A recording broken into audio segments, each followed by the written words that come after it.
سعدونا في الدنيا فوزنا في الأخرى بخديجة الكبرى وفاطمة الزهراء. Pengakuan Allah sebagai Rabb. Coba kita lihat Quran, kita buka lembaran Quran. Surat pertama dalam Quran surat apa, Pak?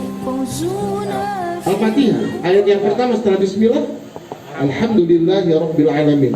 Quran pertama kita lihat langsung kita diingatkan, kamu telah bersaksi bahwa aku adalah Rabb kalian.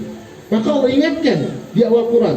Lembaran Quran kita baca sampai kita di akhir Quran. Di akhir Quran surat apa, Pak? Akhir Quran surat apa? An-Nas. Apa ayat yang pertamanya? Qul a'udzu birabbin nas. Quran dibuka dengan ayat yang mengeksistensikan Allah sebagai Rabb. Quran ditutup dengan ayat yang mengeksistensikan Allah sebagai Rabb.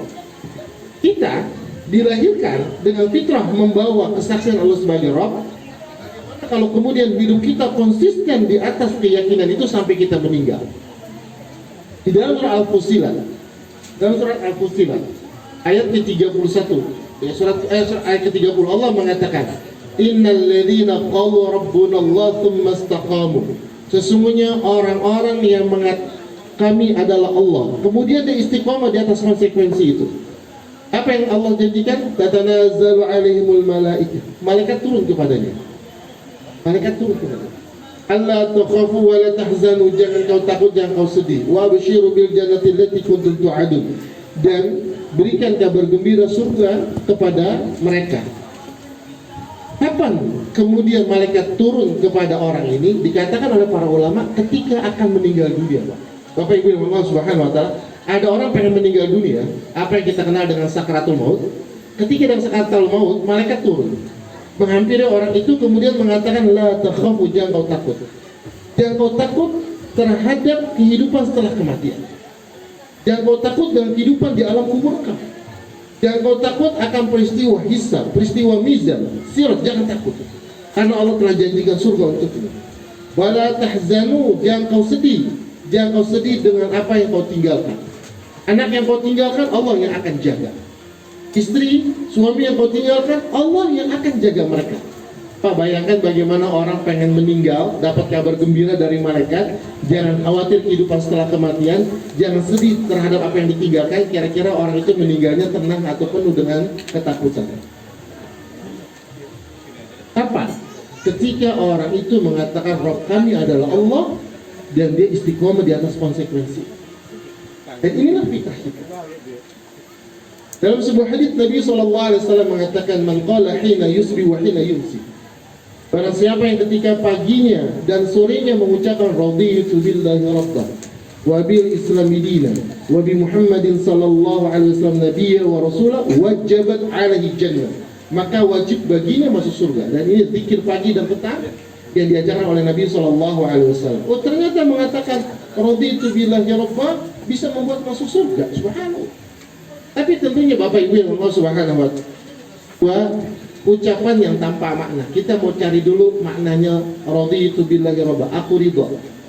Ridho ini apa, Pak, kira-kira apa artinya? Ridho, aku ridho. Ridho itu apa artinya? Ridho, ikhlas. Baik. Kalau dompet hilang, kalimat yang kita pakai ridho atau ikhlas? Dompet hilang, ikhlas. Saya mah ikhlas, dompet saya hilang gitu. Kurang tepat, Bu. Ikhlas itu dimensinya kalau kita beribadah kepada Allah. Kita menyembah Allah dengan rasa ikhlas. Menerima ketentuan Allah itu ridho. Menemukan ketentuan Allah itu ridho. Jadi maka ulama mengatakan ada 3 tingkatan dalam menerima ketentuan Allah. Ada sabar, ada ridho, ada syukur. Sabar itu dia menahan jiwanya berat tapi dia tahan tanpa mengeluarkan atau melakukan sesuatu yang haram. Itu sabar. Maka sabar itu berat. Maka hadis sallallahu alaihi wasallam Nabi mengatakan sabar itu sinar. Dan di dalam Quran yang menarik, matahari itu bersinar, bulan itu bercahaya. Ini beda. Kalau matahari bersinar, matahari mengeluarkan sinar dengan membakar dirinya. Maka sabar itu dia membakar dirinya, berat gitu. Sakit hatinya. Dan ini wajib ketika menerima ketentuan Allah. Ridho, hatinya lapang. Dompet hilang, hatinya lapang. Ini ridho. Tapi ini nggak wajib. Yang wajib sabar, walaupun hatinya sakit tapi ditahan.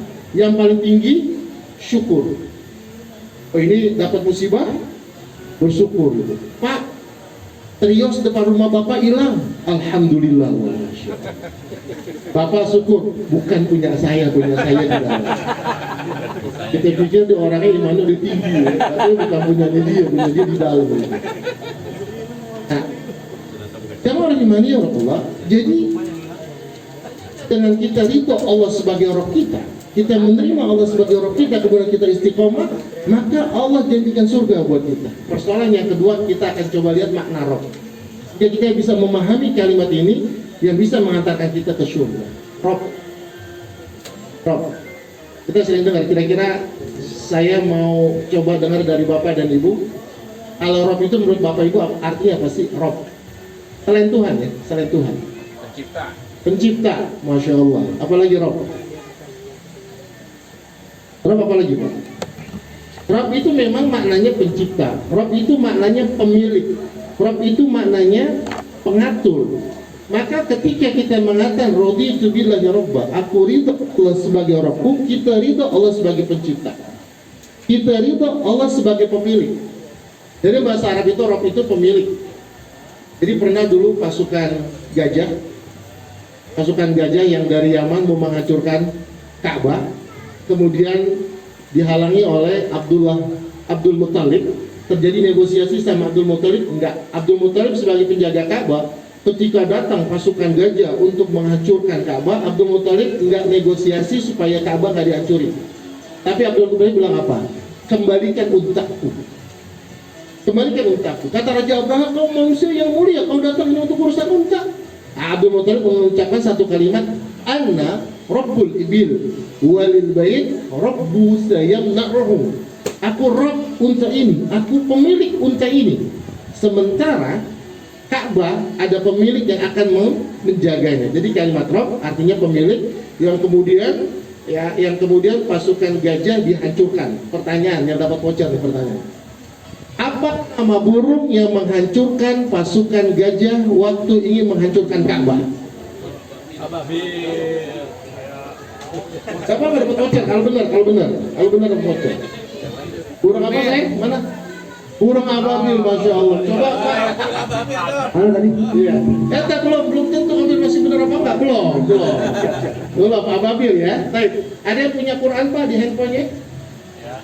Coba buka Pak terjemah. Wa arsalna 'alaihim tayran. Coba baca terjemahannya. Kita mau dengar coba. Jangan Quran saya lah. Quran Om Aher misalnya. Om Aher. Beda ya? Arsalna 'alaihim tayran.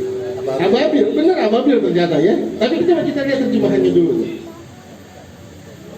Coba. Surah Al-Fil ayat ketiga. Nggak ada. Di Tangerang nggak ada kali. Ya, coba dibacakan Pak. Dan kami mengirimkan kepada mereka. Sudah ada yang ketemu? Mau dibacain. Wa arsalna 'alaihim tayran ababil. Ayat ketiga ya. Artinya, dan dia mengirimkan kepada mereka burung-burung yang berbondong-bondong. Berarti ababil bukan nama burung. Ababil artinya apa? Berbondong-bondong. Nama burungnya apa? Nggak ada yang tahu. Nah, ini menunjukkan kalau sekarang kita belajar agama kembali kepada sumber aslinya. Dari dulu di pikiran kita nama burung adalah, padahal artinya bukan nama burung, artinya Berbondong-bondong. Jadi kita nyari tuh di internet bagaimana jenis burung ababil ketemu. Jadi kalau ada konvoi teruci namanya teruci ababil. Teruci yang berbondong-bondong. Jadi gitu ya. Berarti dapat voucher nggak? Nggak ya? Enggak. Maaf ya Bu.